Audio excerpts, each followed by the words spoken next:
कोई किसी को पढ़ाता नहीं, लोग स्वयं पढ़ लेते हैं। कोई किसी को पढ़ाता नहीं, लोग स्वयं पढ़ लेते हैं। जरूरत होती है दिशा देने की। किसकी? दिशा देने की। यस बच्चों, मैं आपको पढ़ा नहीं रहा हूं, आपको सिर्फ दिशा दे रहा हूं। आप लोग खुद पढ़ते हो, खुद से नहीं पढ़ोगे तो नहीं पढ़ पाओगे। कोई कहे कि हमें ये पढ़ाते हैं तब हम पढ़ते हैं, ये पढ़ाते हैं तब हमें आता है ना? ये गलत है। कोई किसी को नहीं पढ़ाता। तो ध्यान रखना बच्चों, जब तक खुद से प्रैक्टिस नहीं करोगे तब तक न्यूमेरिकल्स नहीं बनेंगे। तो बच्चों, आज हम थर्मोडायनेमिक्स का लेक्चर नंबर 4 में बात करेंगे first law of thermodynamics. First law of thermodynamics के कुछ न्यूमेरिकल्स कैसे सॉल्व करेंगे। न्यूमेरिकल्स बहुत ही प्रॉब्लम होती है। तो आइए देखिए, आपके सामने क्वेश्चन है 1 gram of water at 100 degree Celsius is converted into steam.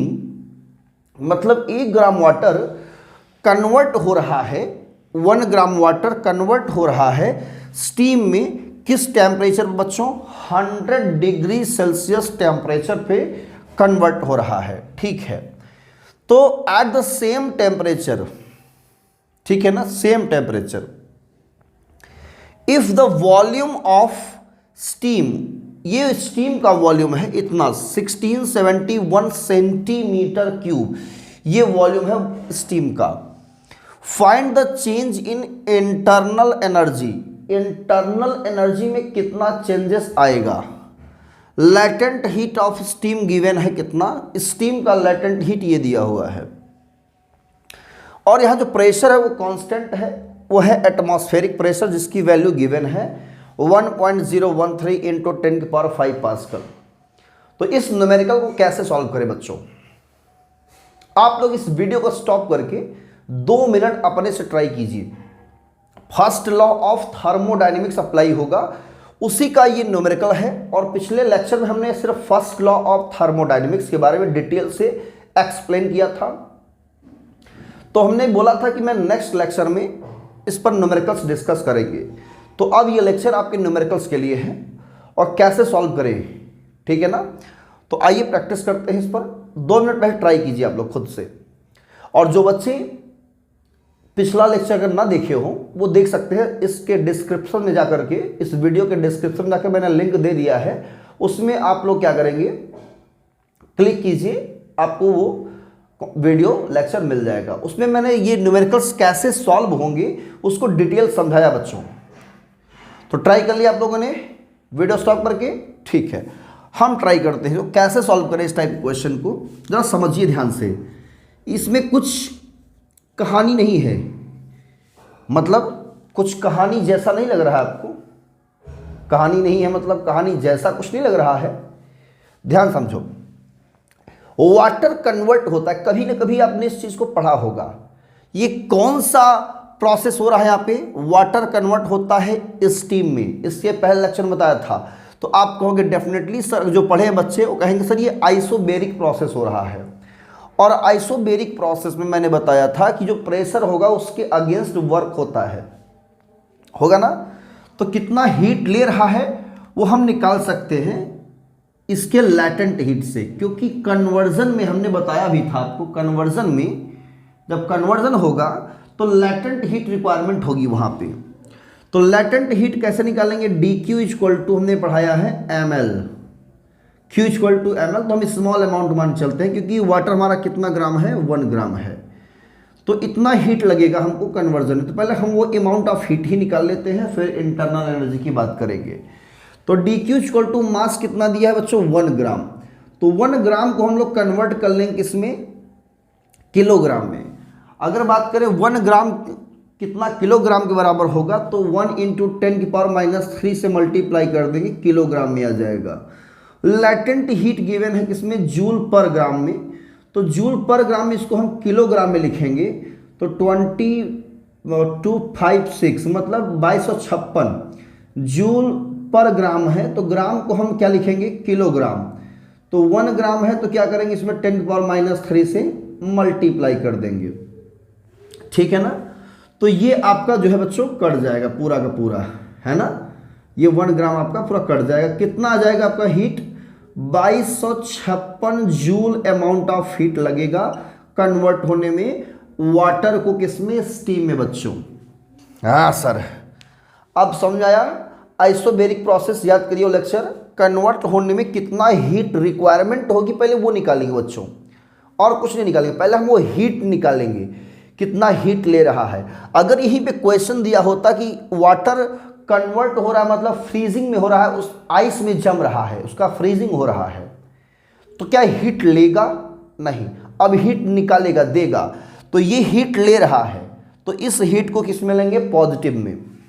मैंने कहा था कोई भी सिस्टम अगर हीट लेता है तो उसका साइन क्या लेंगे? पॉजिटिव। हीट निकाल रहा है तो उसका साइन क्या लेंगे? नेगेटिव। क्लियर? अच्छा, क्या वर्क डन होगा यहाँ पे? यस, डेफिनेटली वर्क भी होगा। अगर हीट ले रहा है तो वर्क होगा। तो वर्क में क्या होगा? Pressure into change in volume. तो वॉल्यूम चेंज होगा यहाँ पे। वाटर का वॉल्यूम कितना है? नहीं दिया हुआ है, लेकिन आपको स्टीम का वॉल्यूम गिवन है। क्या वॉल्यूम है? स्टीम का वॉल्यूम गिवन है ना।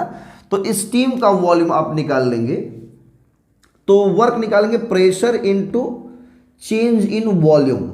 और यहाँ प्रेशर क्या लिखेंगे हम? 1 atm मतलब 1.013 इंटू 10 की पावर 5।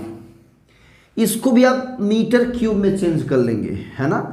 10 की पावर 1 सेंटीमीटर में होता है कितना? 10 की पावर -2 मीटर। तो ये -6 हो जाएगा, है ना, -6। तो फाइनल वॉल्यूम तो ये हो रहा है, इनिशियल वॉल्यूम नहीं पता है हमें। तो फाइनल वॉल्यूम लिख लेंगे हम यहाँ पे, स्टीम का फाइनल वॉल्यूम माइनस लिक्विड क्या था? वाटर था। तो यहाँ वाटर का वॉल्यूम लिख लेंगे और इसको बच्चों चेंज कर लेंगे। ये कितना आएगा वॉल्यूम? VS हमारा कहोगे 1671 इंटू 10 की पावर -6 मीटर क्यूब आएगा वॉल्यूम। ठीक है। और वाटर का वॉल्यूम निकाल सकते हैं V equal to mass upon density से, मास अपॉन डेंसिटी से। ठीक है। मास कितना है? 1 ग्राम। और 1 ग्राम को कन्वर्ट करें किलोग्राम में तो 1 किलोग्राम आ जाएगा। मतलब आएगा कितना? 10 की पावर -3 किलोग्राम। और डेंसिटी होती है किलोग्राम पर मीटर क्यूब में। कितना ये होता है? ठीक है। केजी कैंसिल, तो ये ऊपर माइनस में 10 की पावर -6 मीटर क्यूब आएगा वॉल्यूम। ये किसका वॉल्यूम है? वाटर का। VW कितना? ये। तो हमारा वर्क मिल जाएगा। और फर्स्ट लॉ ऑफ थर्मोडायनेमिक्स अगर बच्चों लगाओगे यहाँ पे, तो आपने चेंज इन इंटरनल एनर्जी क्या पढ़ा है? DQ minus DW। अगर आप इसे DW कहते हो तो DW यहाँ लगा देते हैं। W जनरली कहते हैं तो W मान लेते हैं, इसमें कोई वो नहीं है, इशू नहीं है। ठीक है। तो आप क्या करेंगे? ये DQ कितना निकला है हमारा? 2256 आया है, माइनस DW कितना है? 1.013, 10 की पावर 5 है ये। और VS कितना हमारा है? ये है आपका 1671 इंटू 10 की पावर -6 माइनस 10 की पावर -6। 10 की पावर -6 कॉमन ले लेंगे तो 1670 आ जाएगा, है ना। तो 2256 माइनस यहाँ पे 10 की पावर -6 कॉमन लेंगे तो 1.013, 10 की पावर 5, 10 की पावर -6 और 1671 बचेगा यहाँ 1, यानी 1670 आ जाएगा। इसको सॉल्व कर लेंगे बच्चों पूरा, तो लगभग 2086.8 इतना जूल हमें इंटरनल एनर्जी में इंक्रीजिंग मिलेगी। तो यहाँ जो होगा हमारा इंटरनल एनर्जी इंक्रीज होता है, क्योंकि हीट ले रहा है ना, तो हीट लेने में क्या होगा? इंटरनल एनर्जी इंक्रीज होता है। तो इस तरह सिंपल तरीके से हम लोग first law of thermodynamics apply करके न्यूमेरिकल सॉल्व कर लेते हैं। तो आपको यही चीज निकालना होता है। क्या निकालना पड़ता है? इंटरनल एनर्जी केस में कितना हीट लिया है वो अमाउंट ऑफ हीट, या कितना हीट दिया है उसको। अगर लिया है तो प्लस मिलेंगे, अगर यही हीट दिया है निकाला है तो यही हीट माइनस में रखेंगे यहाँ पे। और DW निकाल लेंगे PdV से। किससे निकालेंगे बच्चों? PdV से। और रख के सॉल्व कर लेंगे, आपका चेंज इन इंटरनल एनर्जी आ जाएगा। ये आएगा आपका प्लस में, इसलिए इंटरनल एनर्जी इंक्रीज होता है। अगर यही नेगेटिव में आता है तो इंटरनल एनर्जी डिक्रीज होता है प्यारे बच्चों। फोकस करो यहाँ पे बेटा, फोकस करो ध्यान से। यही है डायरेक्शन हमारा देने का। ठीक है। तो इसको वीडियो को स्टॉप करके आप लोग नोट कर सकते हो। और हम इसको अब इरेज करेंगे। एक क्वेश्चन और डिस्कस करेंगे आप लोग के साथ, बहुत ही सिंपल क्वेश्चन वो भी रहेगा, ये भी सिंपल ही है, कंपटीशन के लेवल से भी हम थोड़ा सा डिस्कस करेंगे, देखेंगे। तो इसको इरेज करते हैं। और हाँ बच्चों, इसकी टाइप की जो न्यूमेरिकल होता है, न्यूमेरिकल्स, वो कभी कभी और कुछ टॉपिक इसमें इन्वॉल्व कर देता है। अभी तो मैं सिर्फ सिंपल तरीके का न्यूमेरिकल्स दे रहा हूँ। कभी कभी इसमें बच्चों मेयर्स का फार्मूला भी अप्लाई होता है, स्पेसिफिक हीट भी अप्लाई होता है। तो उस केस में हम लोग अमाउंट ऑफ हीट जो है रिक्वायर्ड, उससे हम लोग स्पेसिफिक हीट के तरीके से सॉल्व करते हैं। ठीक है, हाँ क्लियर है ये बच्चों? Very good. तो आप लोग ये समझ चुके होंगे न्यूमेरिकल बहुत ही इजी है, तो इसको आप लोग नोट करेंगे। सेकंड क्वेश्चन आपके सामने दे रहे हैं बहुत ही तेजी से। बच्चों आपके सामने ये क्वेश्चन है, आईआईटी 2005 का क्वेश्चन है ये मतलब 2005 में ये आया हुआ क्वेश्चन है, आपके सामने है। इसमें 3 चीज़ें कैलकुलेट करनी है। आजकल जो जेई एडवांस है ना, वो पहले आईआईटी के नाम से हुआ करता था। तो इसमें 3 चीज़ें पूछा है। डेल्टा टी वर्क डन, मतलब ये है चेंज इन टेम्परेचर, ये है वर्क डन है ये, और ये डेल्टा यू है। ठीक है, डेल्टा यू तो हम ये समझ पा रहे हैं कि बिना थर्मोडायनेमिक्स के लॉ लगाए, अप्लाई किए बिना ये सॉल्व नहीं हो पाएगा। इसमें कुछ मटेरियल दिया भी है, आपके क्वेश्चन में दिया भी है, आपको याद रखने की जरूरत नहीं पड़ेगी। स्पेसिफिक हीट दिया है 400 जूल, मतलब एसआई सिस्टम में दिया है, और क्यूबिकल एक्सपेंशन गामा भी गिवन है, इसका भी यूज़ करेंगे हम लोग। डेंसिटी रो गिवन है 9000, इसका भी यूज़ करेंगे। और एटमॉस्फेरिक प्रेशर की जो वैल्यू दिया गया 10⁵ न्यूटन पर मीटर स्क्वायर, ये यूज़ करेंगे। वैसे जनरली जो होता है वो नहीं यूज़ करेंगे, जो दिया है वो ज़रूर यूज़ करेंगे। ठीक है, तो इस कॉन्सेप्ट हम चलेंगे। क्वेश्चन ये हमारा कि a metal of mass, metal का मास कितना है? 1 किलोग्राम है। At constant atmospheric pressure and initial temperature कितना है? 20 डिग्री सेल्सियस है, इनिशियल था उसका, मान लो है, जो कि हीट कितना रिक्वायर करता है? 2000 जूल। ठीक है ना? हाँ, ये हीट इज 20 डिग्री सेल्सियस जो हीट रिक्वायरमेंट है इसका 2000 जूल है।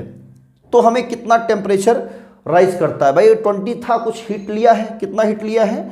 2000 जूल लिया है। इतना हीट ले लिया है तो ले करके जो है अपना कह सकते हो कि मेटल ऑफ मास, हाँ प्रेशर इनिशियल, ये आपका 2000 जूल है।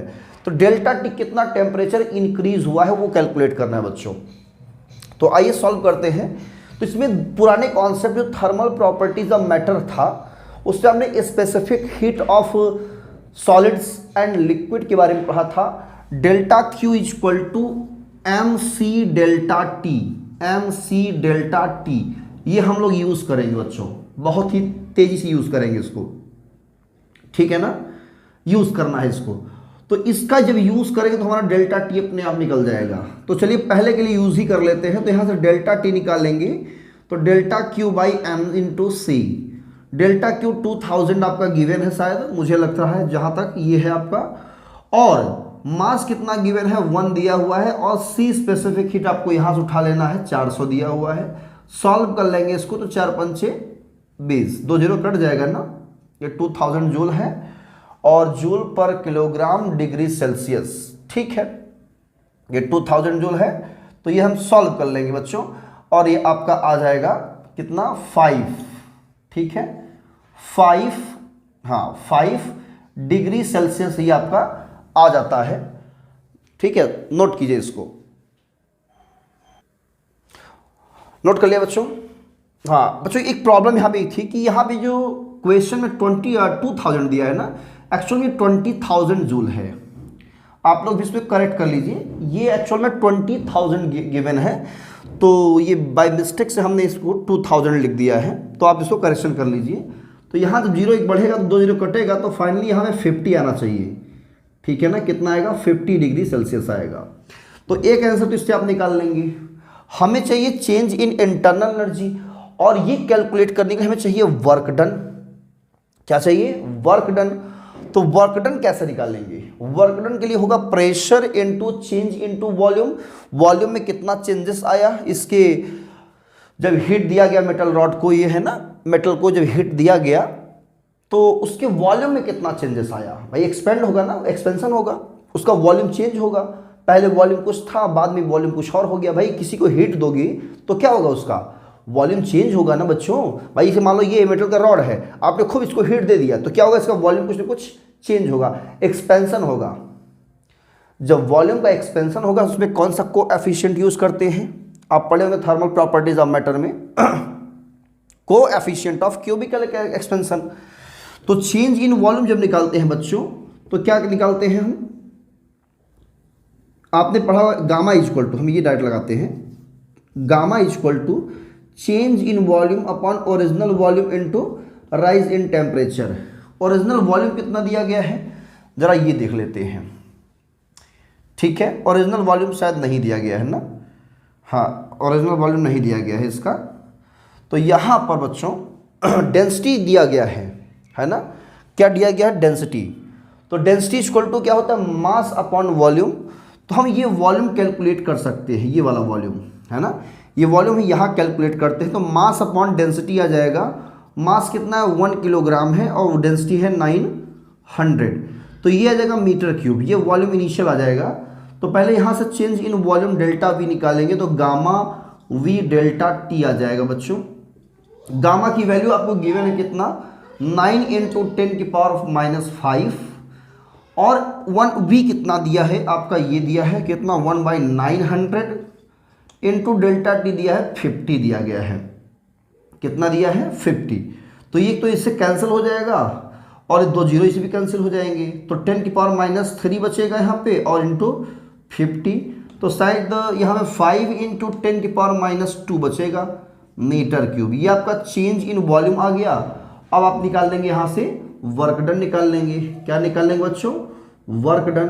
तो हम इसको इरेज भी करेंगे, तो W = P delta V apply करेंगे और वर्क डन कैलकुलेट कर लेंगे। तो यहाँ तक नोट करें, मैं वीडियो को स्टॉप करके तो हम वर्क डन भी निकाल लेते हैं बच्चों। ठीक है, वर्क डन भी हम निकालेंगे।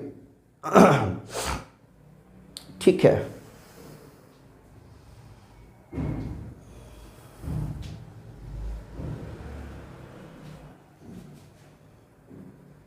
तो नोट कर लिया यहाँ तक बच्चों। हम इसको इरेज करने जा रहे हैं, इरेज करते हैं। ध्यान दीजिए, यहाँ कितना हमने रखा है, यहाँ पे 900, यहाँ पे कितना है बच्चों, ये 9000 है बच्चों। थोड़ा सा मिस्टेक है, इसको थोड़ा सा चेंज कर लीजिए, यहाँ भी थोड़ा सा दिखाई हमें कम पड़ा। तो यहाँ पे इन वॉल्यूम होगा। अब वर्क डन आपका आ जाएगा 10⁵ इंटू चेंज इन वॉल्यूम कितना है 5 इंटू 10⁻⁷, तो 5 इंटू 10⁻² आ जाएगा आपका, ये आपका वर्क डन आएगा, मतलब 0.05 जूल आ जाएगा। अब इसे सॉल्व करेंगे, यहाँ पे 20,000 लगाए रखेंगे और यहाँ पे आएगा 0.05, तो समथिंग अप्रॉक्सीमेटली 19,999 आ जाएगा आपका क्या, जूल इंटरनल एनर्जी। तो इस तरह से थोड़ा सा क्वेश्चन आप लोग कैलकुलेटिव है थोड़ा सा, क्योंकि कैलकुलेशन करने में थोड़ा सा मिस्टेक हुआ, आप लोग इसको सॉल्व कीजिएगा।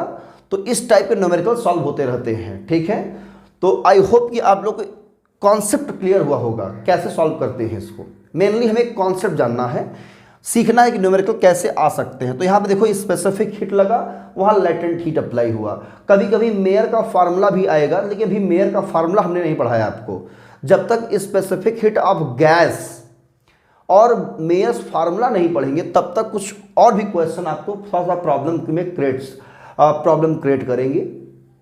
आई होप कि यहाँ तक क्लियर है। आप इस टाइप के बेस्ड को क्वेश्चन करिए पहले, फिर हम स्पेसिफिक हीट पर टॉपिक पढ़ाएंगे, मेयर्स फार्मूला पढ़ाएंगे, फिर डिस्कस करेंगे आगे इसके। ठीक है, तब तक यहाँ से हम चाहेंगे अलविदा, आपसे मिलते हैं नेक्स्ट वीडियो में नए टॉपिक के साथ। तब तक पढ़े, all the very best, thank you.